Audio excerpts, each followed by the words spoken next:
好，我是茵茵，欢迎收看每个星期三和星期六都会上载一支影片的荧光笔工作室。那我们之前呢就有做了一支影片呢，是关于公务员薪资还有退休金的这个影片，就获得大家非常热烈的回响哦。而且呢，我们在留言区里面呢还看到了很多非常棒的回应，然后也有很多的这些公务员啊也会在那边补充啊，然后还有一些朋友可能知情的呢也会在提问。那所以呢，我们就决定啊把大家的看法整理起来，然后呢在这里呢做一次的延伸还有讨论，除了可以让更多人呢看到大家的观点，更可以回答一部分的观众的一些疑问哦。所以呢，如果你还没有看过这一支影片的话呢，那记得先点开来看，再回来看这一支补充影片，会比较完整哦。我是茵，Let's go。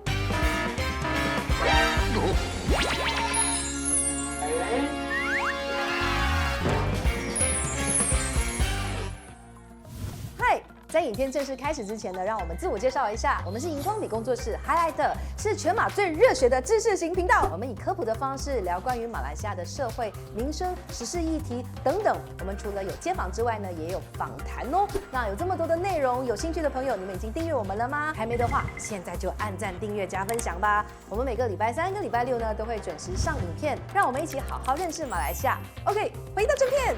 公务员的薪资还有退休金如何让公共财政缺乏弹性？在开始之前呢，要先给大家 refresh 一下这个记忆。2023年呢，马来西亚公务员的薪资和退休金呢是高达1223亿令吉，而且呢还在持续的增长当中。这对马来西亚的财政而言呢，绝对是一个巨大的负担。就有很多的观众朋友呢，还是没有办法去想象啊，公务员的薪资还有退休金的规模，还有增长的幅度，以及对未来的马来西亚的财政健康有着什么样的影响。所以呢，我们就再给大家整理出更多的这个数据，让大家呢对这一个课题有更完整的概念。15年前呢，也就是2009年的时候，马来西亚公务员的薪资还有退休金的总数呢，大约是300亿令吉左右。而当年呢，马来西亚政府的收入大约是1600亿令吉。那来到了2023年，马来西亚公务员的薪资还有退休金的总数大约是1200亿令吉。算下来呢，就是一共增长了4倍左右。但是呢，马来西亚这年的收入却只是增加到大约3000亿令吉左右而已。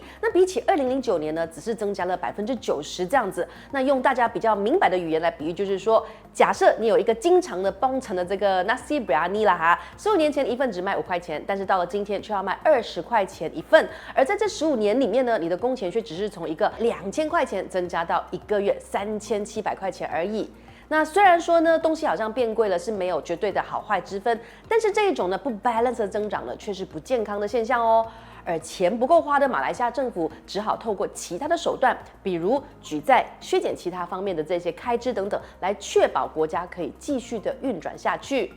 而根据资料显示呢，马来西亚在2009年到2020年期间呢，除了公务员的薪资还有退休金占据了行政开销的比例有明显的增长之外呢，其他的开销，尤其是发展开销，几乎是毫无增长的。那同时呢，马来西亚的外债总额呢，却在这一段时间之内从2300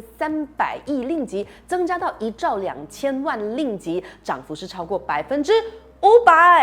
再然后，马来西亚首相安华才在5月1号宣布，将在今年12月1号给全体公务员加薪，调整的幅度呢，大约是15% 到30% 之间，让公务员的总薪资，也就是 basic 加 allowance 至少有2000令吉。不过呢，安华也表示啊，政府是不会盲目给所有的公务员调整薪资的，像那些记录令人不满意的啦、怠惰的啊、经常迟到的啊，以及不全神贯注的公务员呢，他们的薪资将会保持不变。那这个薪资调整法案呢，将在近期寻求国会通过的。这一次的公务员薪资调整呢，预计呢会耗费100亿令吉左右。安华并没有透露政府是会在哪里找到这一笔钱呐，他只是表示呢，会以更好的国家财政政策，以确保执行的时候不会给国家带来更多的债务。而另一方面呢，团结政府发言人 Fahmi Fadzil 呢则表示，公务员的薪资调整细节呢将会在今年的10月份的时候，跟着2025年财政预算案一起公布。Part 2。国会议员的退休金，根据1980年国会议员薪资法令指出，任何服务满3年，并且呢符合其他资格的国会议员还有州议员，都可以领取全额退休金，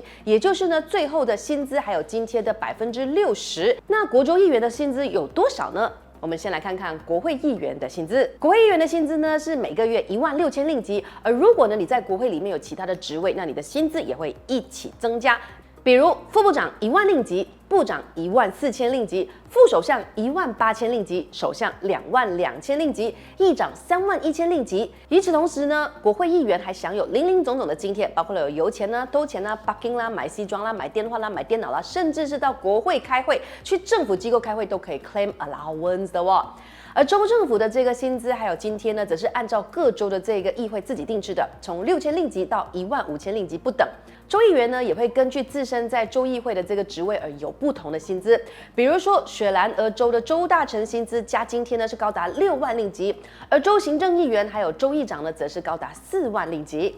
除此之外呢，国会议员在结束服务，也就是辞职的时候呢，还可以获得一笔按照服务年限而递增一次性的这个恩俸金 gratuity， 大家呢就可以把这个理解成 bonus 啦。Sasha Dick 呢就曾经在记者的访问中提到过，一名曾经担任部长职位4到5届的国会议员，在退休的时候啊，所领取的退休金可能高达10万令吉哦，以及100万令吉的恩俸金。因此呢，马来西亚国会议员的薪资、退休金以及恩俸金呢，保守估计每年就花掉了高达300亿令吉。而最后的最后啊，根据报道，马来西亚的国会议员如果兼任众议员，那他是可以领取2份退休金的。但是呢，自从安华宣布打算改革公务员的退休金制度以后呢，就有多名的国会议员还有前国会议员认为，国会议员退休金制度也必须要一同改革。Part 3。退休金和公积金的差别。好，那既然呢我们都提到了退休金，那我们再聊一聊呢那些公务员的退休金和大家的公积金有什么分别哦？除了是由不同的机构保管还有管理之外呢，其他的差别主要是体现在存款的缴纳责任归属以及存款的调度权限。退休金呢是属于确定给付制 （Defined Benefit Plan）， 是一种呢由政府承诺在公务员退休以后呢，按照双方所同意的数额，由政府支付给公务员的退休金。公务员呢在没有达到退休年纪之前呢，是完全没有使用这笔钱的权利的。而公积金呢，则是更常见的确定提拨制 （Defined Contribution Plan）。也就是一种呢，由雇主还有雇员一起按照法律所规定的比例，把薪资的一部分缴纳给 KWSP 存起来，再让雇员退休以后呢领取的这个制度。在特定的情况之下呢，还没有退休的雇员是可以向 KWSP 申请领取部分的存款的。那根据我们所能够查到的资料啊，马来西亚很早以前呢就让公务员自由的选择退休金制度还是 KWSP 制度，但是呢我们还是没有办法找到底有多少公务员选择了 KWSP 制度。所以呢，如果你有这方面的这个资料呢，或者是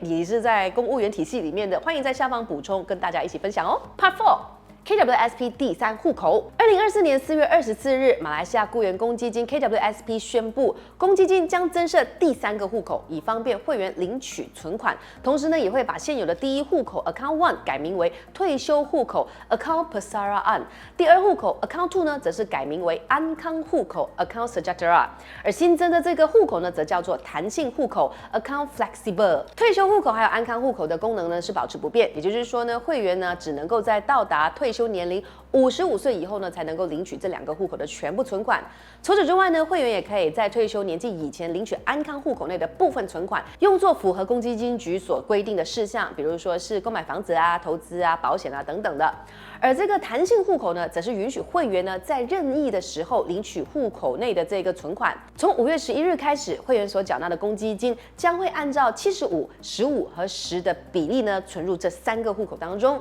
除此之外呢，所有55岁以下的会员呢，还可以在5月11号到8月31号之间决定弹性户口的这个 starting balance。也就是说呢，如果你选择转移储蓄 opt in， 那安康户口里面的存款呢，分别会以1/6、1/2、1/3的比例呢转移到这3个户口当中。以下呢就是用来解释 KWSP 存款的例子，并不是投资的建议，所以呢要再次提醒观众朋友呢，所有的投资决定都必须要深思熟虑，要想好好才行动哦。好，我们一起来做个数学题。假设你的公积金户口一共有10万令吉，就是100千啦哈。那是因为呢 KWSP 之前的政策是按照70还有30来进行分配的，也就是说呢，你的退休户口还有安康户口呢，分别是有70千还有30千。那如果你决定执行储蓄转移的话呢，那么你安康户口的这个3万令吉则会分成3份，第一份也就是3万令吉的1/6，也就是5000令吉会转移到退休户口。第二份3万令吉的1/2，也就是15000令吉呢，就会保留在安康户口。